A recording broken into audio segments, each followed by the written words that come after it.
Hey everyone, it's Justine. Welcome back to Watercolor for the non-artistic Cardmaker featuring color bursts. This is the second last day. Remember, their PDF file downloads over on my blog, as well as full supply lists, more pictures, and much more, and a place where you can link up your own art projects that you're creating if you're following along with the series. Today we're going to create this awesome card featuring So Susie stamps. And to get started, we just need a piece of watercolor paper, just like we've been using all throughout the series. Now, color bursts are not exactly like watercolors. What you need to do is first spritz your area, and you need quite a bit of water on them to really get them to activate. And what they are, the difference between watercolor paints, for example, is that these are powder.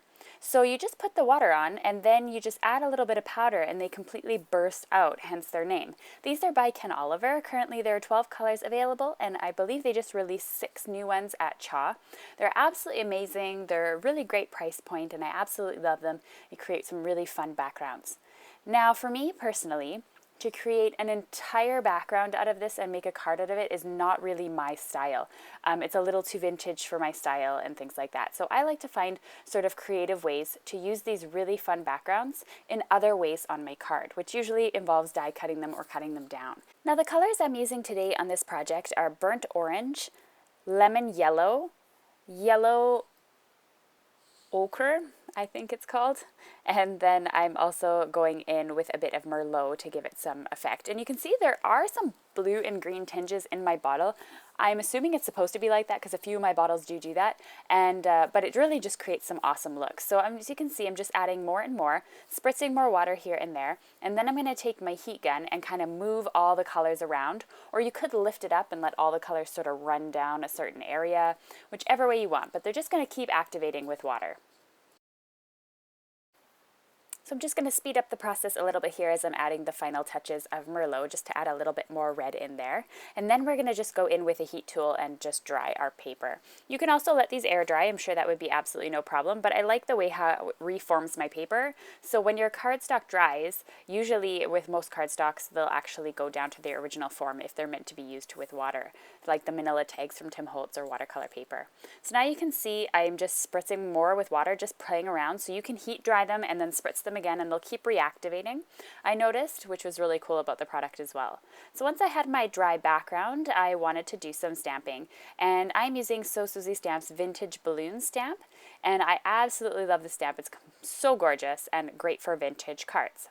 Now, as I mentioned, vintage cards are not super 100% my thing. I do like to get inky, I do like to play and do vintage things every once in a while, but overall I do like a lot of white in my cards, so I decided to do something like that as well. But to get started, I'm just going to ink up and stamp my balloon. Now, if you're thinking you might want to go back over this with some water, you'll want to stamp in black archival ink.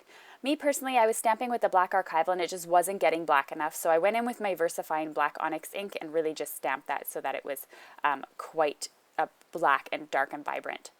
Next up, I'm going to be doing a little bit of a technique here, and I decided to make a mosaic pattern with my vintage balloon. Like I said, I do like a lot of white space, so I was looking to incorporate that. So I'm using a My Favorite Things stitched hexagon die, and I'm going to go through multiple times in 2 rows of hexagons up the entire card. So you'll see what I mean. I'm going to put you on fast mode so you don't get bored, but I'm just using some stencil tape to keep this in place. And then I'm just going to move my hexagon to the side and up and down, and just keep die cutting hexagons out of this panel.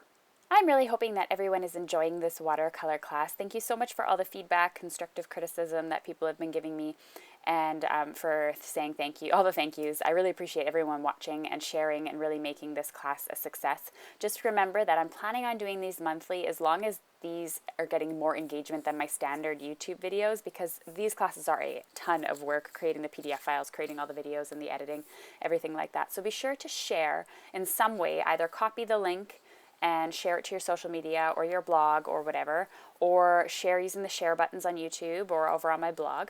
That'll work as well. So now that I've cut all of these out, you can see I have actually laid them out on a card base already in the order that they were. You might want to cut and then lay them in the correct order right away. I just kind of fit all the pieces together. It just kind of depends how intricate your stamp is, whether you need to really just keep an eye on how those pieces are fitting together. But I'm just going to glue them down using some Tombow Mono liquid adhesive, and then I'm just creating this sort of mosaic pattern. So I'm just continuing to glue these down. If you look at the card really closely, and if you're up close and personal kind of thing, you can really see the stitch dye around the edges, which gives it an even more texture to it. You could add some 3D foam tape if you'd like to kind of elevate some of these pieces, whatever you like. Next up, I'm going to use Winnie and Walter's Big Bold U stamp, and I am going to stamp the words Missing You in VersaFine black ink in the bottom right corner. I didn't want any sentiment that was going to distract from the mosaic that we just created because I think it's just gorgeous.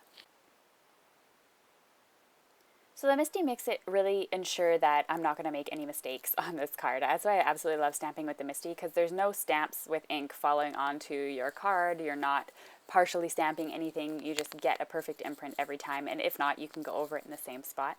So I absolutely love that security. So I hope you enjoyed today's card tutorial featuring So Susie stamps for my watercolor class. All the supplies used are linked to below in the video description or on my blog. You can access my blog, the supply list, giveaways, and the link up over on the top there by clicking on that. You can subscribe by clicking on the right-hand side on the subscribe button, or you can click on the moving video to watch yesterday's video on stenciling. Thank you so much for watching. Enjoy the rest of your day, and see you tomorrow for the last day.